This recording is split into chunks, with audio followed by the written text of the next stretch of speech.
I'm the producer and creative director for the Legend of Zelda Symphony of the Goddesses.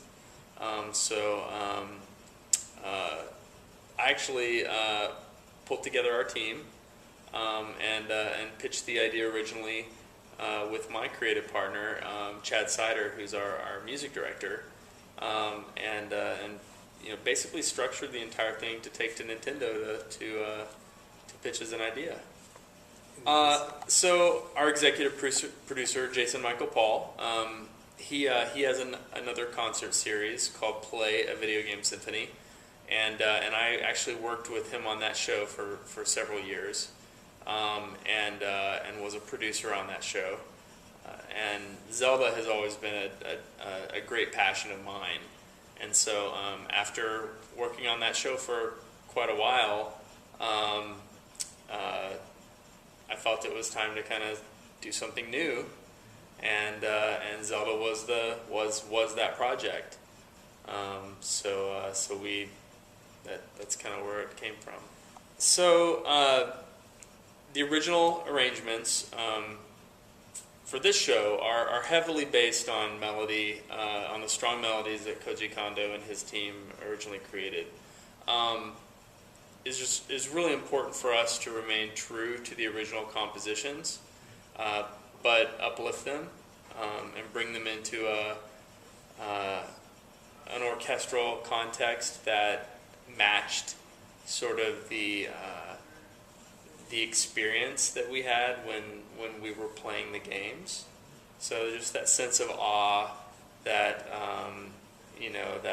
that kind of sense of wide-eyed adventure, and making new discoveries, and getting those really cool items and fighting those bosses. Like, when you're playing the game, it's certainly you get wrapped up in it, and it becomes a much bigger experience in your mind than it probably actually is. But that these things require imagination. It's like reading a good book or seeing a movie. There are a lot of different elements that come into play to suspend your disbelief and make the experience what it is. Translating that to a concert series, we wanted to bring some of that magic back, and in doing so, that heavily influenced how we approached the arrangements.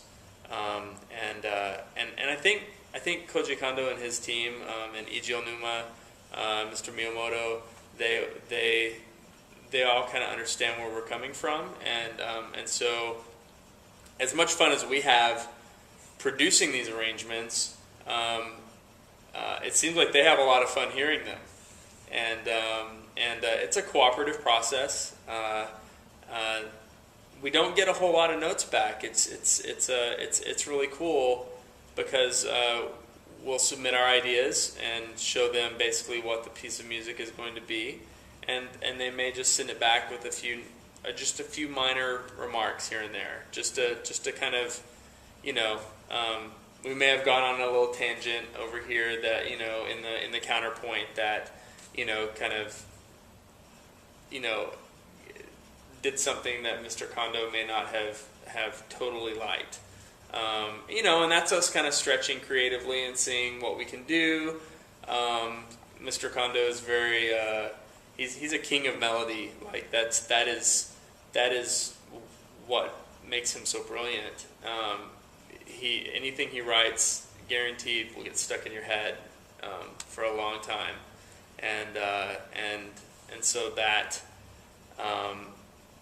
It's really fun to be able to work with him and kind of put it through his, put it across his desk, so he can, I mean, it's important to have his stamp of approval and to make sure that this is something like the music is representing him the way he wants to be represented. That's important to us.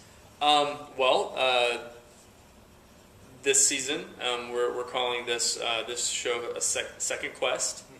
And in line with kind of what Second Quest means in the Zelda franchise, which is taken from the very first game. When you beat the first game, you go on into Second Quest mode, It's the idea that we're going to familiar places, but encountering new challenges and new adventures. And so when you come back, you're going to hear all the music that makes Zelda Zelda. All the main themes are still here. We've kept the 4-movement symphony, but we've replaced some of the music on either side of the symphony with about half an hour of new material. And so you're going to be hearing some new stuff tonight that I don't want to spoil it, but I think everyone's going to have a good time. I would love for there to be, and we get asked that a lot. It's ultimately up to Nintendo, so we just ask that fans who are interested in a CD to send their requests to Nintendo. We had such a great time last time. It was very well received, and yeah. It seemed like a great opportunity to bring the second season back. In fact, only the cities that we return to for the second time are the cities getting second quest. When we go to a city for the first time, they will receive the first season of the show, and so it was a natural fit. I have wonderful memories of being here last year, and I've never had an audience break into a hockey song That's true. for an encore, and so we'll see what happens tonight. Okay,